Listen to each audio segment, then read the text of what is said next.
Assalamualaikum warahmatullahi wabarakatuh. Waalaikumsalam warahmatullahi wabarakatuh. Bismillahirrahmanirrahim.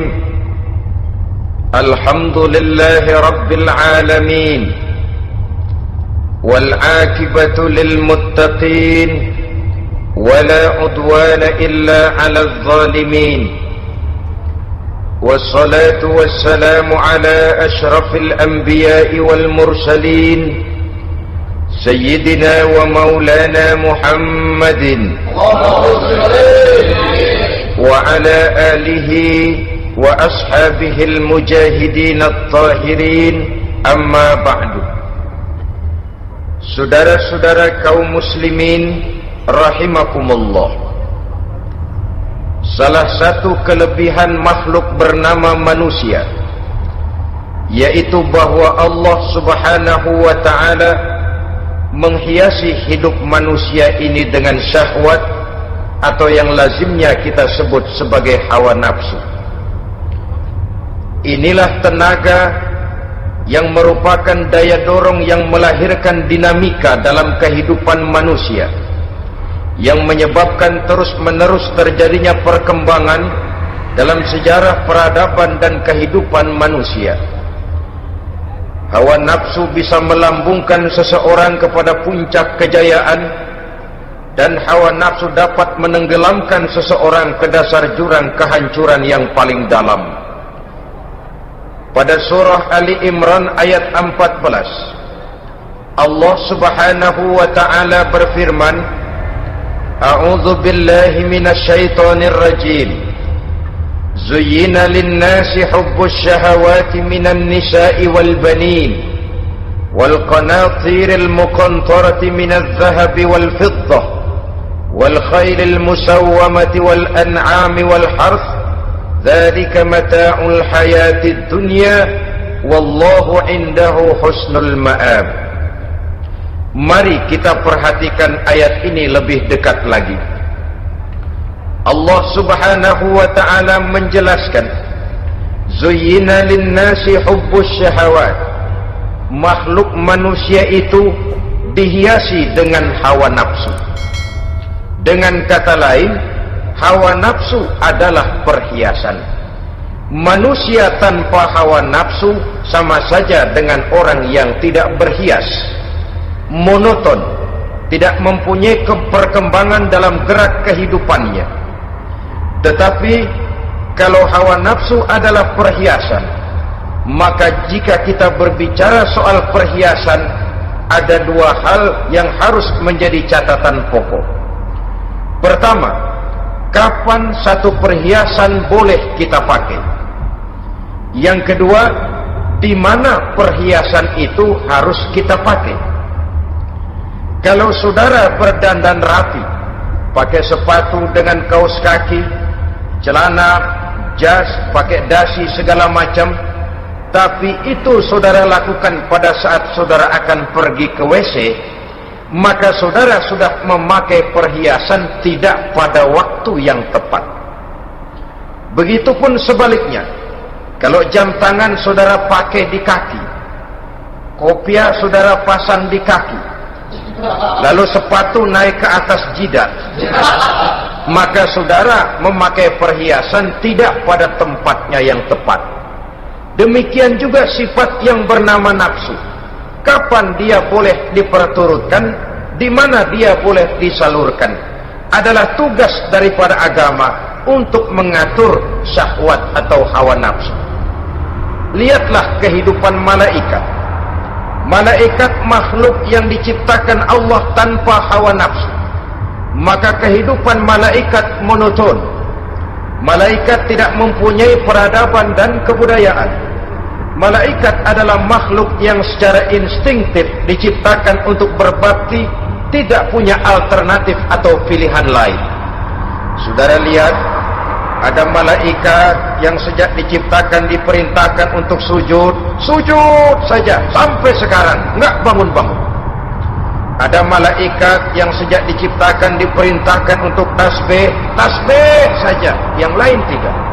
Ada malaikat yang sejak diciptakan diperintahkan mencabut nyawa, nyawa saja urusannya, yang lain tidak. Pekerjaannya monoton, tetapi memang karena tidak ada hawa nafsu, tidak ada kecenderungan malaikat untuk nyeleweng. Belum pernah kita dengar misalnya ada malaikat Jibril korupsi ayat. Ini kelihatannya ayat bagus ini, nggak usah disampaikan kepada bawahan Muhammad, dipakai sendiri saja. Tidak. Kita belum pernah dengar malaikat maut keliru mencabut nyawa orang yang belum waktunya modar. Belum pernah. Malaikat itu ibadun mukramun, la ya'sunallaha fima amarahum wa yaf'aluna ma yu'marun. Maka kehidupan malaikat adalah monoton. Dinamika tidak ada, peradaban dan kebudayaan juga tidak ada. Andai kata bumi dan seluruh isinya diserahkan kepada malaikat untuk mengisinya, barangkali saudara tidak akan pernah kenal jembatan Semanggi, saudara tidak akan pernah kenal Monas, gedung-gedung bertingkat, gedung-gedung pencakar langit. Semua yang menggerakkan itu adalah karena manusia mempunyai hawa nafsu. Nah, kemudian pada kalimat berikutnya Allah memberikan rincian. Apa nafsu kepada apa yang paling menonjol dalam kehidupan manusia itu? Pertama, minan nisa, hawa nafsu kepada perempuan. Ini tentu yang ditujukan laki-laki. Dimanapun saja makhluk bernama laki-laki, kalau dia normal, tidak impoten, mesti suka kepada perempuan. Itu wajar, bin pantas alias normal. Tetapi tadi saya katakan di awal, nafsu kepada perempuan adalah perhiasan. Kapan makainya, di mana makainya, itulah tugas agama memberikan tuntunan dan aturan. Saudara-saudara kaum muslimin rahimakumullah, nafsu kepada wanita dapat mengantarkan seseorang kepada puncak kejayaan, tapi nafsu kepada wanita bisa menenggelamkan seseorang ke jurang kehancuran. Bergantung kepada latar belakang apa yang mendorong timbulnya syahwat tadi. Dengan kata lain, motivasi syahwat tadi digerakkan oleh iman dan ketakwaan, atau semata-mata karena memang syahwat yang merupakan kendaraan iblis. Penyelewengan pertama yang terjadi dalam sejarah kehidupan manusia adalah penyelewengan yang dilakukan oleh Nabi Adam alaihissalam pada saat ia memetik buah khuldi. Kenapa itu dilakukan oleh Nabi Adam? Karena terdorong oleh rasa sayang dan cinta kepada istrinya Hawa. Sebenarnya Hawa lah yang merajuk, Siti Hawa lah yang membujuk, dan Nabi Adam oleh karena syahwatnya kepada istrinya memperturutkan bujukan Siti Hawa itu. Peristiwa Nabi Adam ribuan tahun yang lalu akan terus relevan sampai ke zaman kita sekarang ini. Berapa banyak orang-orang yang karena terlalu ingin menyenangkan istrinya, lalu tidak segan-segan melakukan perbuatan yang menyimpang, baik itu merugikan orang lain, merugikan masyarakat, bahkan merugikan bangsa dan negaranya. Seorang pedagang tidak akan segan-segan menipu, sebaliknya pun begitu. Tidak jarang wanita di dalam kelemahannya bisa menenggelamkan dunia. Seorang suami yang jujur, polos, lugu, sederhana bisa jadi koruptor ulung karena didorong-dorong oleh istrinya. Istrinya barangkali bisa saja dibakar-bakar oleh tetangganya. Suaminya jujur, sederhana, kepala bagian, tempatnya basah tapi melarat. Istri rupanya tidak sabar melihat gaya hidup yang makin konsumtif, persaingan yang makin tajam. Suaminya dikipas-kipasin. Kata istrinya, "Bang, tetangga sebelah kita lakinya pegawai kecil, Bang, tapi gelangnya kayak pelek becak. Abang ini kepala bagian tidak bisa membelikan saya macam itu, percuma lah." Kata suaminya, "Ya bagaimana, Bu, gaji saya cuma segitu-gitunya. Ya namanya kepala bagian, apaan, kayak sahabat dulu." Kalau sudah berpikir ke arah ini, artinya sudah ngipasi suaminya untuk melakukan tindakan yang tidak wajar. Saudara-saudara kaum muslimin rahimakumullah, sejak zaman klasik sampai kepada zaman kita sekarang ini, kita melihat kecenderungan syahwat kepada wanita ini. Julius Caesar yang katanya gagah perkasa ternyata tunduk di bawah kaki Cleopatra. Napoleon Bonaparte, the Lion of Europe, singa daratan Eropa, luas kekuasaannya, gagah perkasa tentaranya, kepada siapa dia tunduk? Ke bawah kakinya Margaret Josephine. Demikianlah di zaman kita sekarang, kita melihat di Jepang betapa Perdana Menteri Uno didesak mengundurkan diri dari jabatan Perdana Menterinya oleh karena terlibat skandal dengan geisha. Kita juga melihat di Amerika betapa Senator Gary Hart dari Partai Demokrat yang masih muda, jenius, diharapkan masa depan Amerika lahir dari tangannya, terpaksa mengundurkan diri dari calon presiden oleh karena terlibat skandal dengan Donna Rice. Kita juga menyaksikan betapa parlemen dan kabinet di Inggris sempat geger oleh karena skandal Pamela Bordes, pelacur kelas kakap yang melanglang buana mencari sasaran-sasaran kakap. Ini adalah kisah kejatuhan yang diakibatkan oleh hubbus syahawat minan nisa. Oleh karenanya benar jika Nabi kita menyatakan an-nisa'u imadul bilad, wanita adalah tiang negara. Jikalau baik wanita, baik negara. Jikalau rusak wanita, hancur negara. Kalau syahwat kepada wanita cuma semata-mata karena syahwat, maka seorang laki-laki akan memandang wanita cuma sekedar alat pemuas hawa nafsu. Nilainya rendah. Sedangkan agama kita mengajarkan ma akraman nisaa illa karimun wa ma ahanan nisaa illa laimun, kata Nabi. Tidak akan menghormati kaum wanita kecuali orang-orang yang terhormat, dan tidak akan merendahkan derajat kaum wanita kecuali memang orang-orang yang rendah moralnya. Dengan kata lain, apabila syahwat minan nisa ini dilandasi dengan semangat iman dan ketakwaan, maka kehidupan Rasulullah sallallahu alaihi wasallam sungguh menjadi figur dan contoh dalam kehidupan kita. Perkawinannya bukan karena wajah yang cantik semata-mata, tapi lebih merupakan nilai ibadah kepada Allah Subhanahu wa ta'ala. Dengan demikian, kecenderungan kepada hubbus syahawat minan nisa dikontrol oleh nilai iman. Barometernya, tolok ukurnya adalah iman. Di zaman sekarang banyak kasus kawin campur yang pada akhirnya akan membingungkan kita sendiri. Padahal Al-Quran secara jelas dan tegas memberikan bimbingan. Orang itu kalau sudah, kata Imam Syafi'i, wa ainur ridha an kulli aibin kalilatun kama anna aina suhti tubdil masawiya. Mata kalau dibalut cinta dia buta terhadap nista, tapi mata kalau dibalut benci hanya melihat yang keji-keji saja.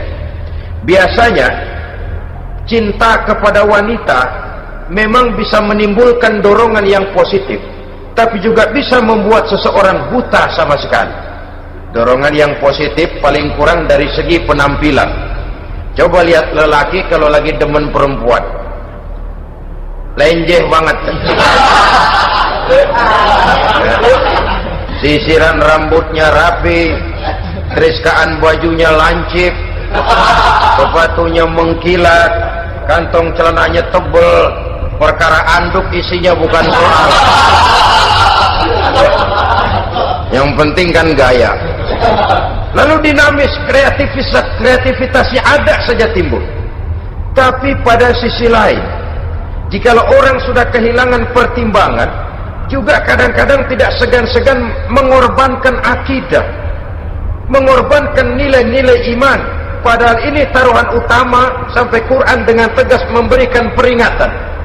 Wala amatun mu'minatun khairun min musyrikatin walau a'jabatkum. Perempuan budak yang hitam legam Kalau beriman itu lebih baik untuk dinikahi daripada wanita cantik berkulit kuning langsat tapi musyrik. Lebih baik budak yang hitam legam beriman daripada wanita cantik berkulit kuning langsat berhati bangsat.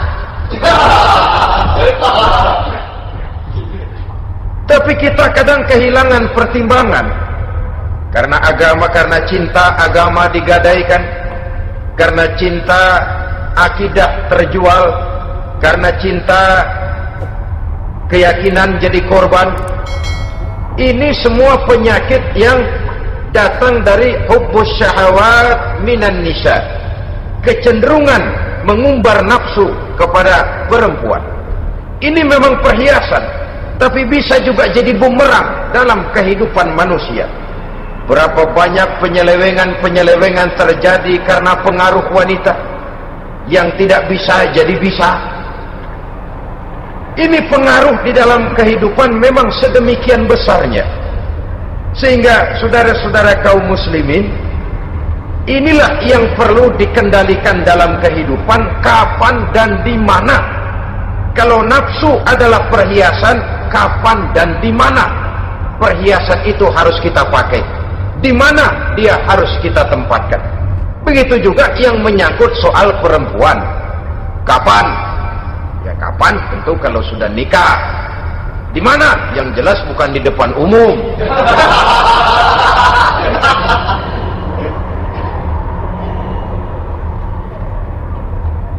Ini nafsu yang pertama, minan nisa. Yang kedua, wal banin. Dihiasi juga manusia dengan kecintaan kepada banin. Makna banin di sini ay al-aulad, anak-anak laki. Kenapa disebut banin, anak-anak laki? Karena pertama, sering anak laki itu lebih jadi kebanggaan buat orang tuanya ketimbang anak perempuan. Sebabnya apa? Pertama, faktor nasab, silsilah lebih kuat kepada laki-laki ketimbang perempuan. Yang kedua, faktor cita-cita. Orang tua kalau punya anak laki-laki, cita-citanya panjang. Nak, kau nanti jadi dokter ya, nak jadi insinyur ya, nak jadi pilot ya, nak jadi pengusaha ya, nak jadi presiden ya. Tapi kalau dia punya anak perempuan, paling ya nak, mudah-mudahan nanti kamu dapat jodoh orang baik nak, dapat jodoh orang soleh. Saudara-saudara, yang ketiga, anak perempuan itu kalau sudah berkeluarga biasanya pindah kepada lingkungan keluarga lain, sehingga orang berkata punya anak perempuan banyak sebenarnya seperti agen. Artinya ada yang mau bawa, kan gitu. Ada yang minta ambil, ada yang berminat buntel. Paling dia nengokin orang tuanya ya lebaran. Ya syukur kalau sebulan sekali atau seminggu sekali, tapi minimnya kan lebaran. Dengan demikian dari garis nasab ini lebih kuat al-banin ketimbang al-banat. Manusia dihiasi dengan kecintaan kepada anak-anak. Sering karena terlalu cinta kepada anak, kita menjerumuskan anak. Terlalu sayang kepada anak, segala maunya kita perturutkan tanpa kendali dan kendala. Akhirnya sifat yang demikian itu malah mendorong anak untuk manja, tidak percaya kepada kemampuan yang dimilikinya, selalu mengandalkan kepada kebesaran, kemampuan daripada orang-orang yang dibanggakannya itu. Dan dalam kondisi demikian, kedewasaan dan tanggung jawabnya akan lambat berkembang. Maka Allah Subhanahu wa ta'ala memperingatkan bahwa harta dan anak bisa menjadi fitnah. Dalam ayat lain Allah juga memperingatkan, ya ayyuhalladzina amanu la tulhikum amwalukum wa auladukum an zikrillah. Wahai orang-orang yang beriman, jangan sampai hartamu dan anak-anakmu memalingkan kamu daripada mengingat Allah. Jangan sampai kesibukanmu kepada anak dan harta benda menyebabkan kamu sampai lupa mengingat Allah Subhanahu wa ta'ala. Berapa banyak manusia yang tenggelam dengan melupakan Allah, jauh dari agama, jauh dari tuntunan syariat, oleh karena disibukkan oleh persoalan anak dan persoalan harta benda. Maka satu-satunya jalan, jikalau kita tidak ingin anak kita sampai memalingkan kita daripada mengingat Allah, nilai-nilai keimanan harus ditanamkan kepada mereka sedini mungkin. Dengan bekal ini, maka mereka, anak-anak kita, insya Allah tidak akan membuat kita orang-orang tua ini berpaling daripada mengingat Allah, berpaling daripada kehidupan beragama. Memang karena anaklah kita orang tua peras keringat banting tulang, pergi pagi pulang sore cari nafkah. Karena anaklah kita orang tua, kepala jadi kaki, kaki jadi kepala. Asal mereka bisa menikmati hari depan yang lebih baik dari yang kita nikmati sekarang ini. Tapi berapa banyak juga orang-orang tua yang tidak sadar akan amanah berupa anak ini.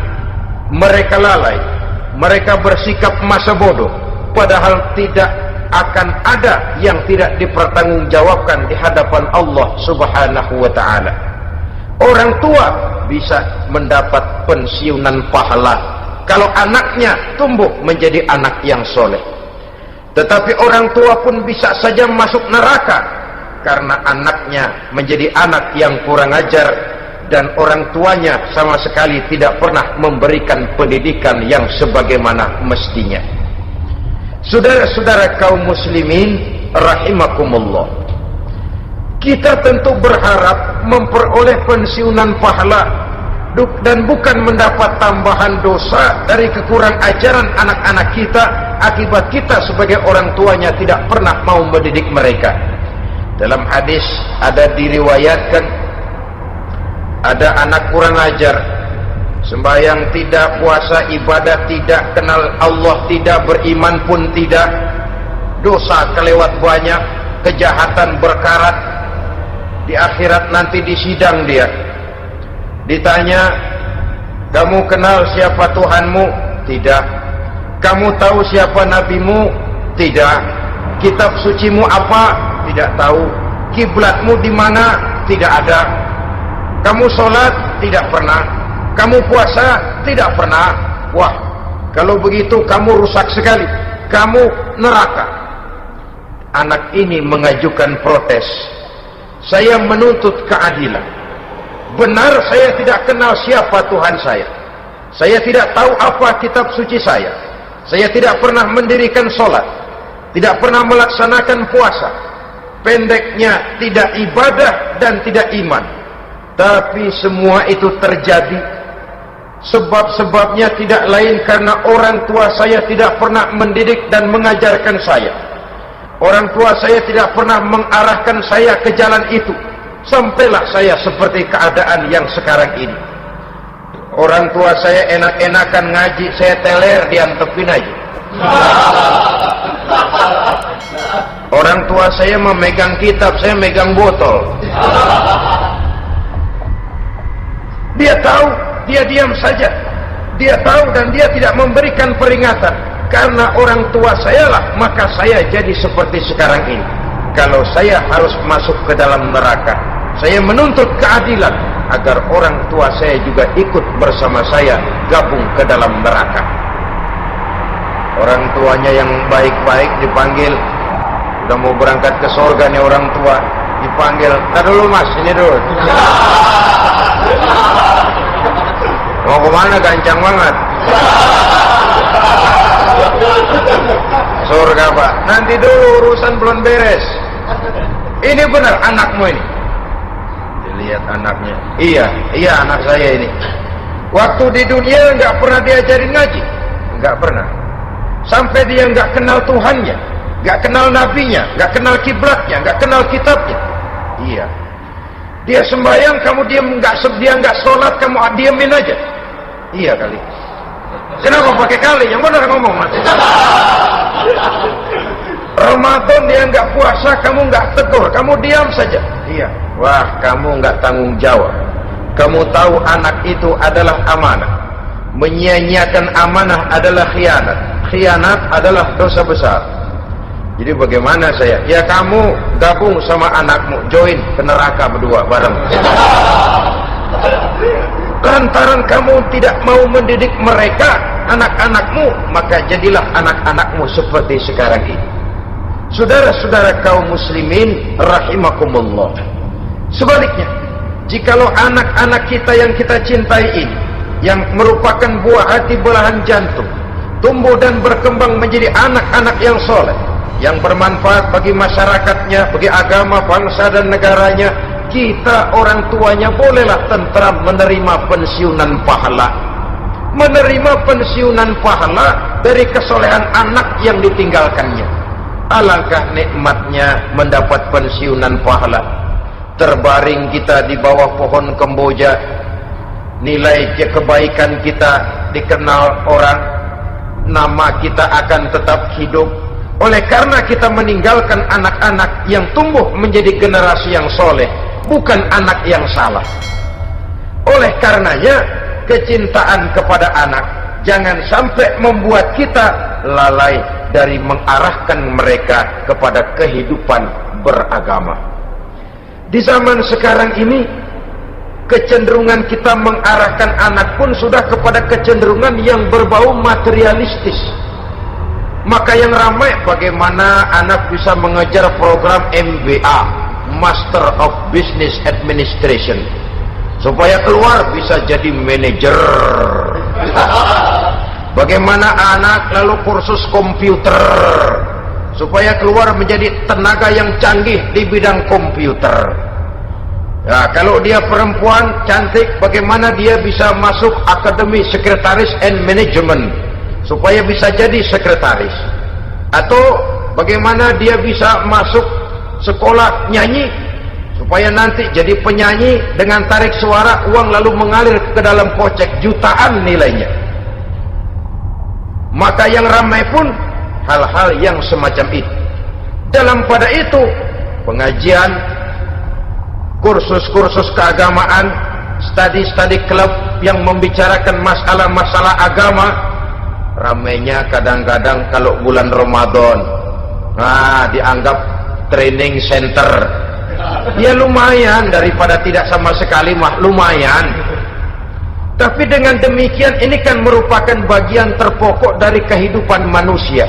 Alangkah idealnya jika dia mengantongi gelar MBA, Master of Business Administration, tapi punya nilai iman yang tangguh, ahli komputer, tapi punya keyakinan beragama yang mantap. Saudara-saudara kaum muslimin rahimakumullah, kecintaan kepada anak-anak sering mendorong seseorang untuk menimbulkan sifat nepotisme. Segalanya serba garis keturunan. Sejak ia jalur birokrasi sampai ke dalam kehidupan sehari-hari, nepotisme ini bisa terlihat. Orang kehilangan kondisi objektivitasnya. Mampu atau tidak soal lain, bidangnya atau tidak bukan soal. Yang penting masih ada hubungan keturunan. Maka timbullah tumpang tindih untuk sesuatu pekerjaan yang tidak sesuai dengan kemampuan dan keahliannya. Di desa-desa kita melihat masjid, ketua masjid bapaknya, bendahara anaknya, sekretaris mantunya, Bilal besannya, kulbeduk engkongnya.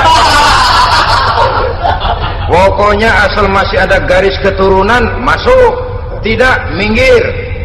Ini pada akhirnya kurang menciptakan pemerataan kesempatan. Iyalah kalau profesinya, tapi kan jarang yang demikian itu. Kita boleh cinta kepada anak-anak kita, tapi jangan lalu mempergunakan posisi yang kebetulan kita gunakan untuk menempatkan anak-anak kita lebih dari kemampuan yang mereka miliki.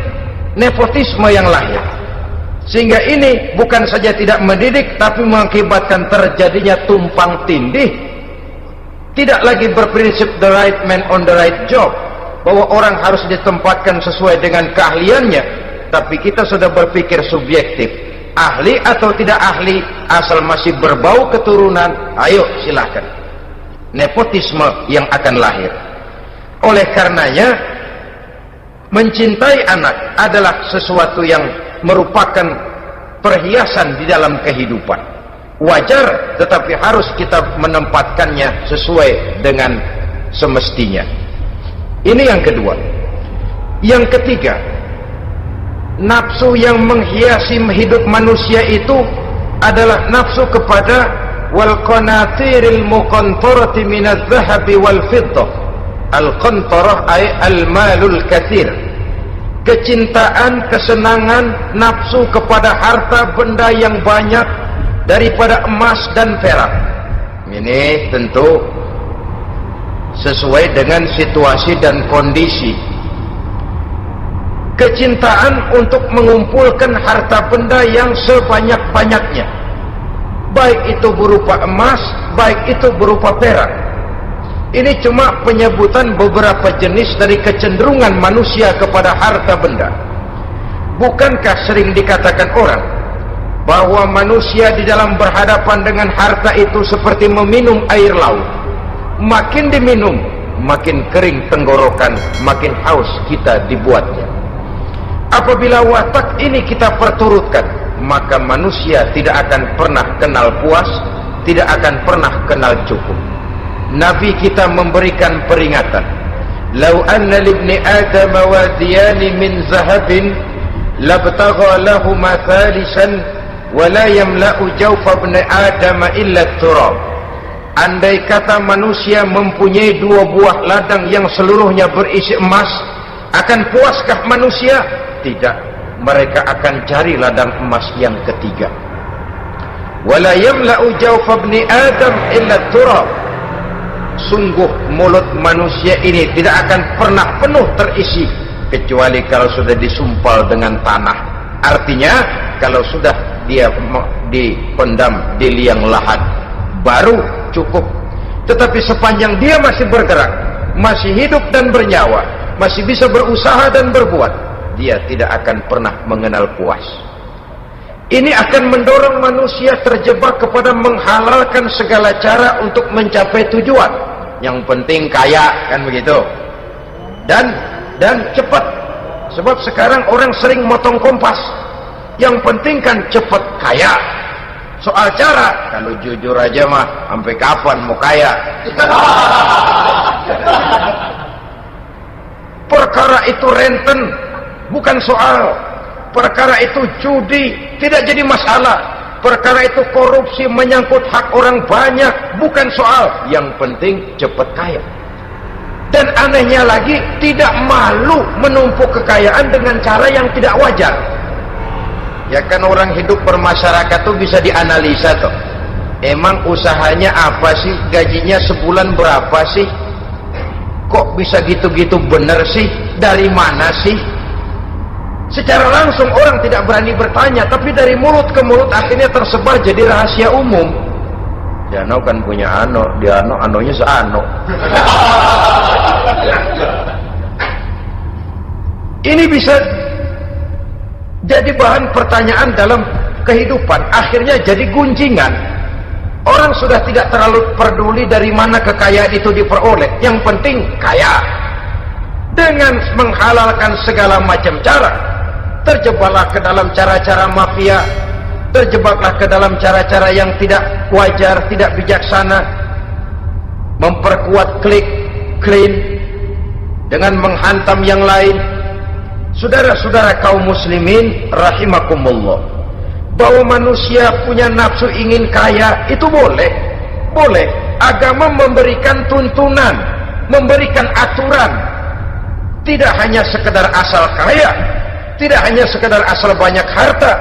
Malahan hadis menyatakan, kalau saudara diberikan umur panjang, pertanyaan akhirat cuma satu kok.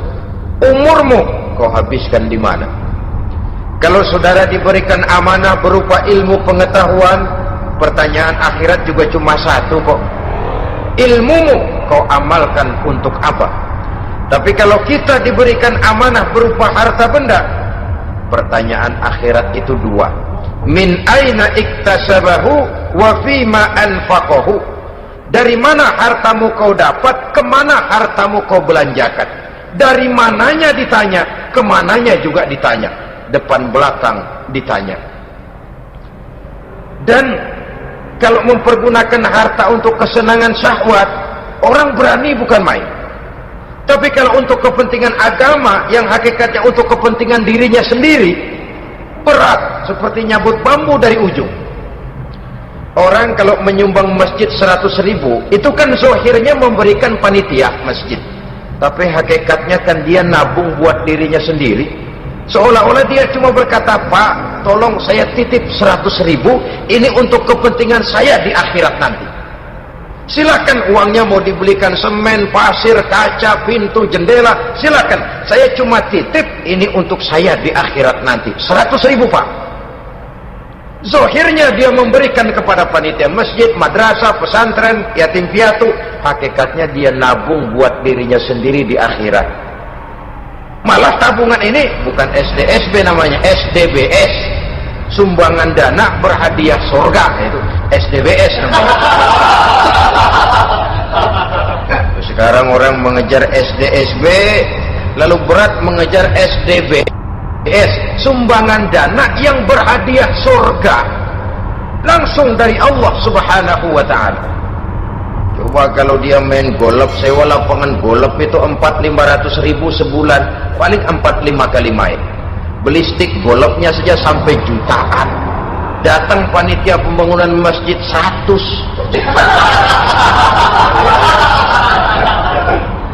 Ini tadi doain masuk surga lagi. Surga 100.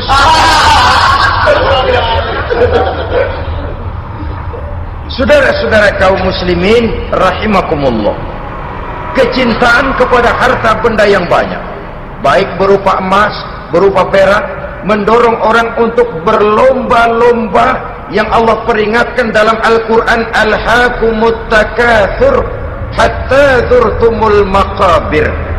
Kamu telah lalai akibat kamu berlomba-lomba memperbanyak materi dunia. Hatta zurtumul maqabir, sampai kamu dekat masuk ke liang kubur, baru rupanya sadar bahwa perlombaan ini tidak akan pernah sampai ke garis finish. Betapapun jauhnya rally Paris-Dakar, garis finishnya ada. Betapapun hebatnya medan yang ditempuh, buasnya gurun pasir Afrika, garis finishnya pasti ada. Itu kan rally yang terbuas di dunia katanya, Paris-Dakar. Tapi garis finishnya ada. Namun jikalau kita berlomba memperbanyak harta, kita tidak akan pernah sampai ke garis finish.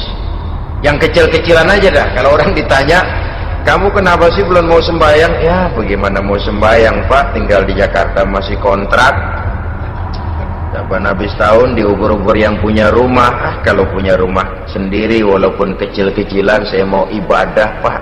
Ya, diberikan rezeki oleh Allah, bisa bikin rumah walaupun kecil-kecilan, belum juga mau sembahyang. Kok belum juga sembahyang? Iya, Pak, rumah emang udah punya sendiri, cuman kecil, Pak. Atasnya atap, kalau hujan aja bocor. Kalau bisa bikin rumah yang permanen, Pak, tenang, saya ibadah, sembahyang saya rajin. Iyalah, diberikan rezeki, bisa bikin rumah permanen, bagus rumahnya. Lain lagi, iya, rumah sudah permanen, tembok, kupin, cuman isinya belum ada, Pak, perabotannya.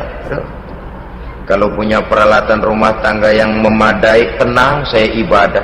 Diberikan juga rezeki, bisa beli perabotan rumah tangga yang lumayan. Di atas tekelnya sudah pakai karpet, mebelnya spaghetti, tempat tidurnya alga spring bed dan low pillow, ada kulkas, ada TV, di sebelah TV ada kunci mobil. Kuncinya mobilnya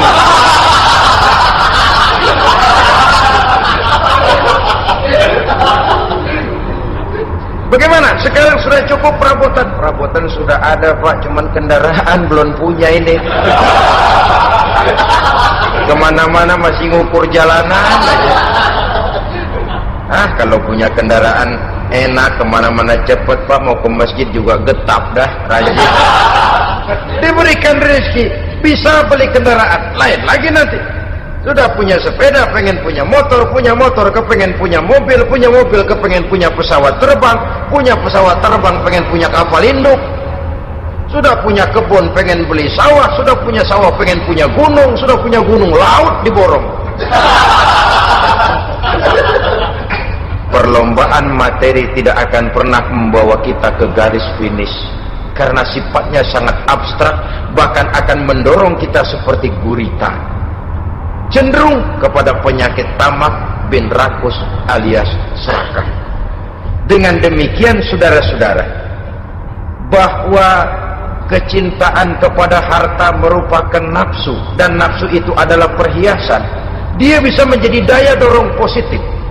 Kalau dalam upaya memperoleh harta itu kita tidak akan keluar dari tujuan keridhaan Allah.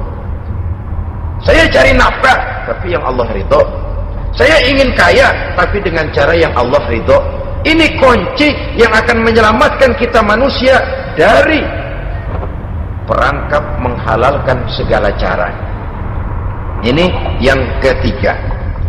Yang keempat, dihiasi manusia itu dengan nafsu kepada wal khailil musawwamah, kuda yang bagus, kendaraan yang bagus, kuda yang terpelihara. Al musawwamah ada yang mentafsirkan ar-ra'iyah. Ar-ra'iyah itu yang digembalai, binatang ternak, kuda yang digembalai atau kuda yang diikat. Artinya kalau dulu kan yang namanya tuan-tuan tanah itu baru dibilang bejeger kalau kemana-mana naik kuda. Jet set zaman dulu itu udah kelompok jet set itu kendaraan. Kalau sekarang baby benda, dulu mah kuda band.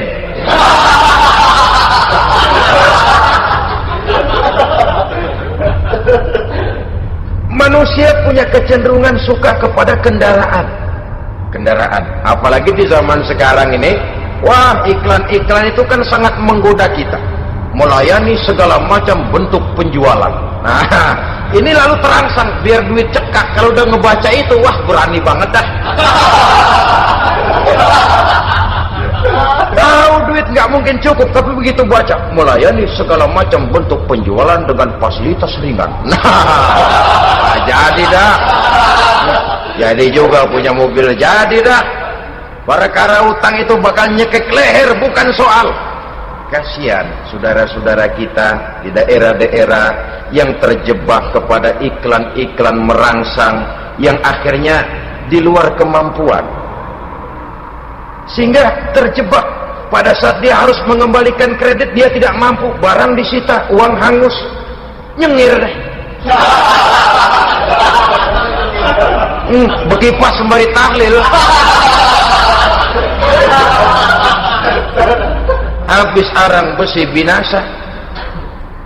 Bahwa kita menginginkan kendaraan yang serba baik, silahkan. Tiap akhir tahun ganti merek, keluar yang baru, ganti lagi. Itu kalau orang yang mampu. Buat kita yang tidak mampu, kenapa tidak bersyukur melihat yang lebih rendah di bawah kita? Alhamdulillah kita punya mobil, tangga kita cuma punya motor. Yang punya motor, syukur kita punya motor, bisa rada cepetan. Tangga sebelah punya sepeda, mana-mana kejek mulu. Yang punya sepeda, alhamdulillah punya sepeda. Tangga sebelah kemana-mana jalan kaki. Yang jalan kaki, syukur masih bisa jalan. Teman sebelah lumpuh bertahun-tahun. Yang lumpuh, alhamdulillah masih hidup. Tangga sebelah kemarin out, nggak balik lagi. Saudara-saudara, saya pikir menengok ke atas itu perlu supaya ada rangsangan kita untuk maju. Tapi menengok ke bawah pun juga lebih perlu agar kita mensyukuri yang ada dan tidak suudzon, tidak buruk sangka kepada Allah. Apa yang diberikan Allah kepada kita sekarang ini, itulah yang terbaik menurut Allah untuk kita. Saudara-saudara kaum muslimin rahimakumullah, Dahulu ada seorang pemuda, matanya buta. Dia mengeluh, "Ya Allah, kenapa saya dilahirkan dalam keadaan buta? Apa dosa saya? Apa salah saya? Andai kata saya tidak buta, saya melihat keindahan alam ini, saya lebih akan bersyukur kepadamu ya Allah." Nah sudah, dia berburuk sangka kepada Allah. Satu hari, ini Raja Baduy di pedalaman mengerahkan tentaranya menculik anak-anak muda. Ini Raja Baduy ini kanibal, artinya suka makan daging manusia. Anak-anak muda ini diculik. Yang masih muda-muda ya, kalau kambing muda itu kan di sop rada sedap. Rupanya ini Raja kanibal ini begitu. Anak-anak muda termasuk ya pemuda yang buta tadi itu kena culik. Ya sudah diculik, rawatlah di istana raja ini, diberikan pakaian bagus, dikasih makan serba enak. Sebab apa? Supaya badannya gemuk. Setelah gemuk nanti dipotong di sop legit. Udah, kerjanya cuma makan tidur, fasilitas nikmat, tidur enak. Dah giliran dapat 1 bulan 2 bulan kemudian, ketika mau diambil anak-anak muda ini, raja sendiri yang milih mana yang di sop duluan nih. Sampai giliran anak muda yang buta ini, raja geleng kepala. Yang begini mau buta, dagingnya nggak enak. Ini satu lepas saja, lepas. Saya mau makan daging orang buta, lepas saja. Pulang ini anak muda, batinnya bersyukur, sujud syukur, ya Allah, katanya, untung saya buta. Coba kalau saya nggak buta, udah habis saya di sop. 2 bulan yang lalu dia mengeluh, "Ya Allah, kenapa saya dilahirkan dalam keadaan buta?" Sekarang dalam pulang ke rumah, perjalanan menuju ke rumah, dia berkata, "Alhamdulillah, andai kata saya tidak buta, habis badan saya di sop oleh raja yang kanibal tadi." Saudara-saudara kaum muslimin rahimakumullah. Jadi dengan demikian, pola hidup yang konsumtif sesungguhnya sangat tidak mendidik apabila dilatar belakangi oleh kemampuan yang tidak menunjang. Dengan demikian setidaknya mendidik orang untuk berkhayal.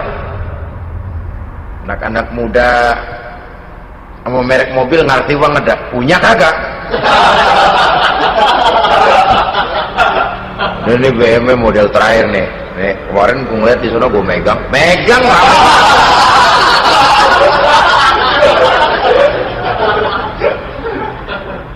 Tulul amal ini kalau tidak diimbangi dengan saluran yang positif, dia akan terjebak kepada penyakit tulul amal, panjang angan-angan. Baiklah ya, wal khailil musawwamah. Yang keempat, yang kelima maksud saya, wal an'am, cinta kepada binatang ternak. Manusia ini kan punya kecenderungan macam-macam. Setelah rumahnya bagus, hartanya banyak, kendaraannya cukup, ingin beternak. Jadilah peternak. Ini kecenderungan manusia, wajar saja sepanjang didapat dan dilakukan dengan cara-cara yang wajar.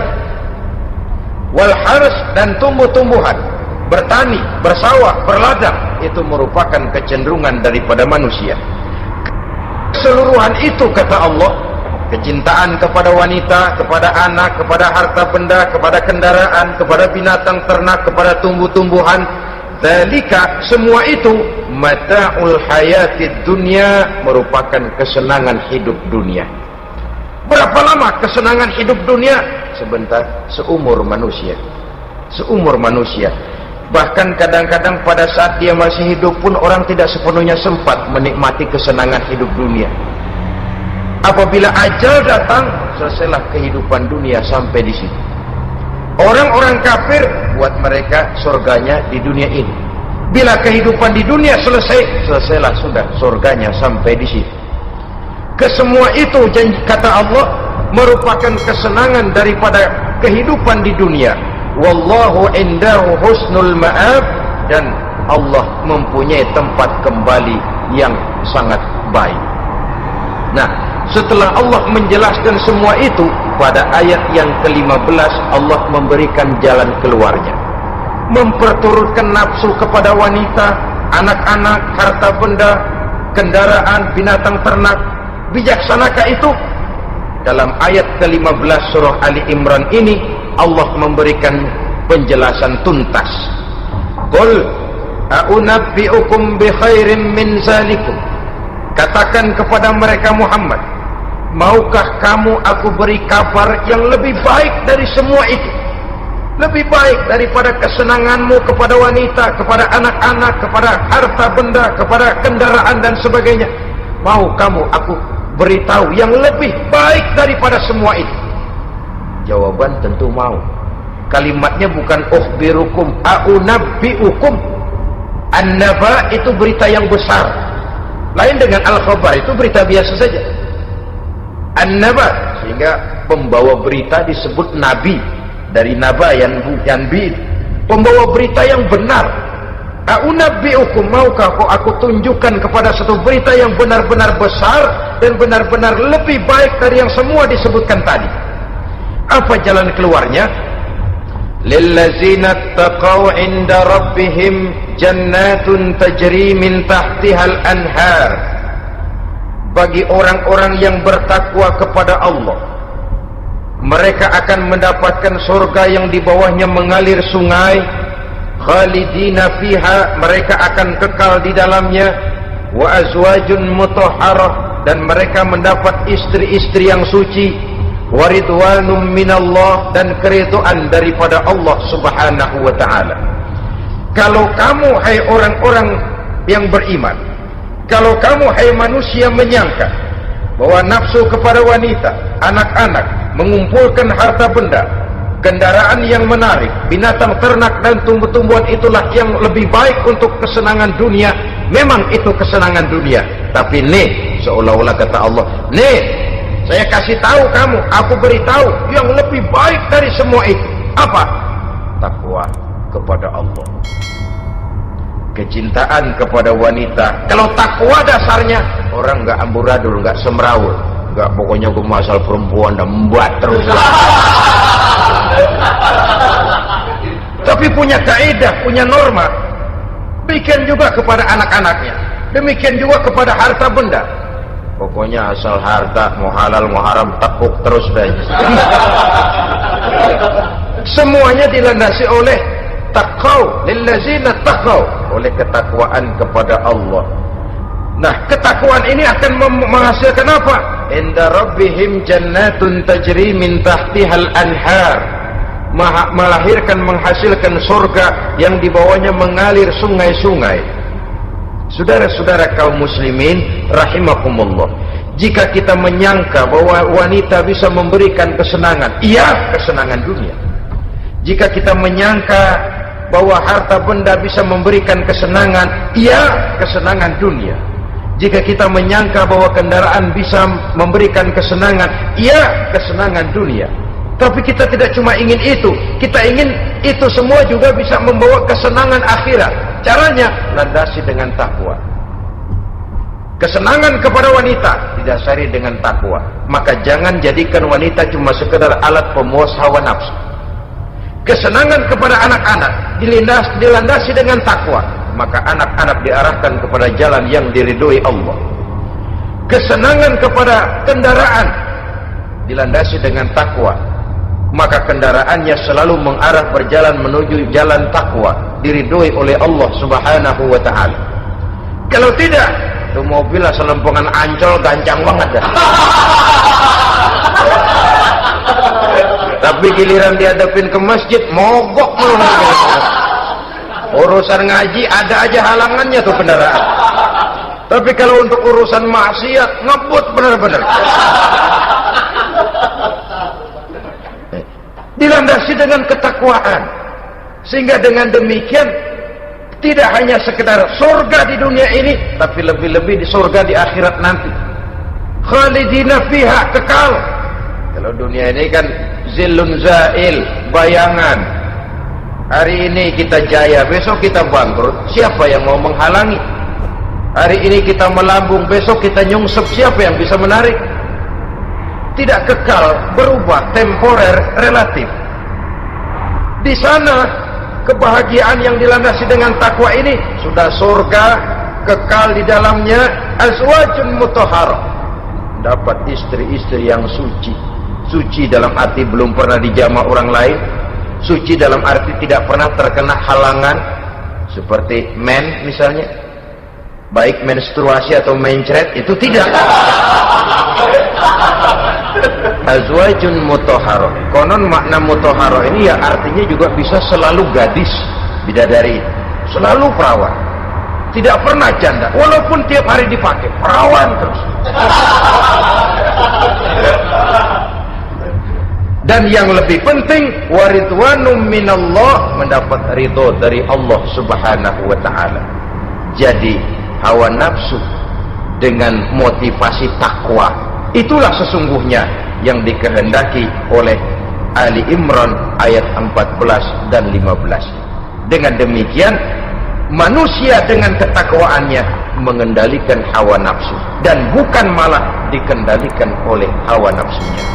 Sehingga dengan demikian seluruh fasilitas yang dimilikinya, baik itu berupa istri, anak, kendaraan, binatang ternak, harta benda, tanam-tanaman, seluruhnya semakin meningkatkan ketakwaannya kepada Allah Subhanahu wa taala. Mudah-mudahan kita bisa mencapai tingkat ini, di mana kita hidup mampu dan sanggup mengendalikan nafsu, bukan malah dikendalikan oleh hawa nafsu. Terima kasih dan mohon maaf. Wassalamualaikum warahmatullahi wabarakatuh. Waalaikumsalam warahmatullahi wabarakatuh.